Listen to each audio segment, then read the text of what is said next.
Hello students, ये Indian constitution का 31वां part है और अब हम लोग आगे की तरफ बढ़ रहे हैं। चलिए देखते हैं, कुछ और प्रश्नों को लेते हैं, कुछ और तथ्यों को लेते हैं। तो बताइए कि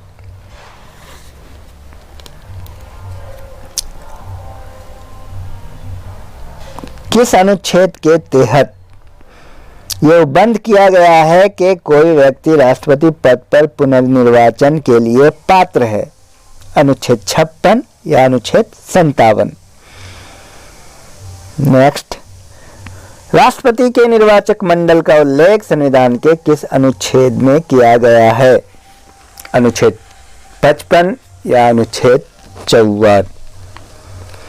राष्ट्रपति अपना त्यागपत्र किसको देता है? मुख्य न्यायाधीश को या उपराष्ट्रपति को? किस वर्ष की जनगणना द्वारा अभिनिश्चित जनसंख्या को राष्ट्रपति चुनाव के लिए किसी राज्य विशेष की जनसंख्या माना जाता है? 1961 की जनगणना द्वारा या 1971 की जनगणना द्वारा?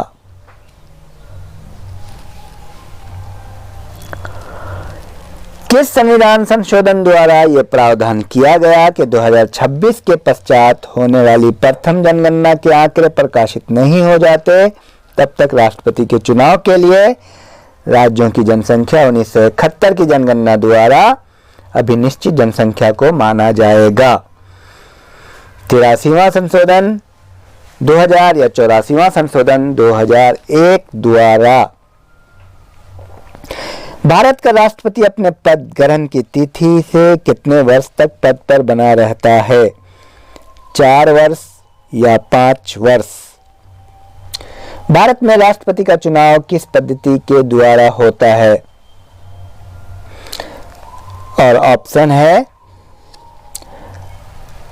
अनुपातिक प्रतिनिधित्व पद्धति के अनुसार, बहुल संक्रमणीय मत प्रणाली या अनुपातिक प्रतिनिधित्व पद्धति के अनुसार एकल संक्रमणीय मत प्रणाली।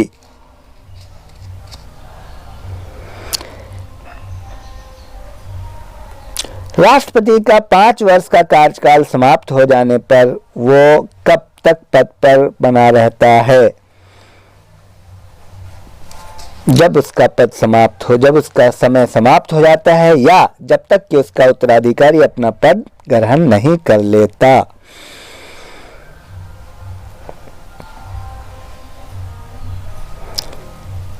किसी व्यक्ति को राष्ट्रपति पद पर चुने जाने के लिए न्यूनतम किसका मत प्राप्त करना आवश्यक है?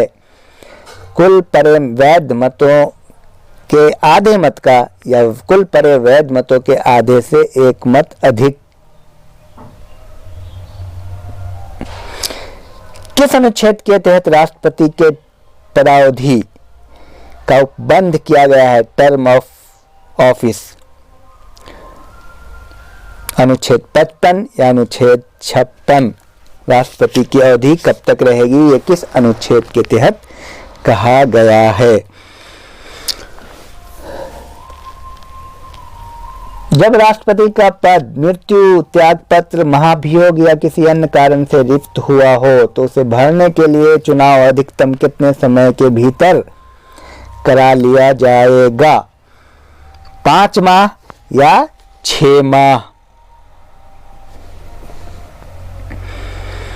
राष्ट्रपति पर चलाई जाने वाली महाभियोग की प्रक्रिया संविधान के किस अनुच्छेद में है? अनुच्छेद 60 या अनुच्छेद 61?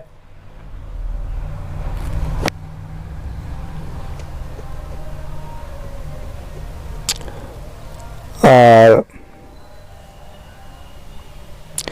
राष्ट्रपति पर महाभियोग की प्रक्रिया संसद के किस सदन में आरंभ किया जा सकता है?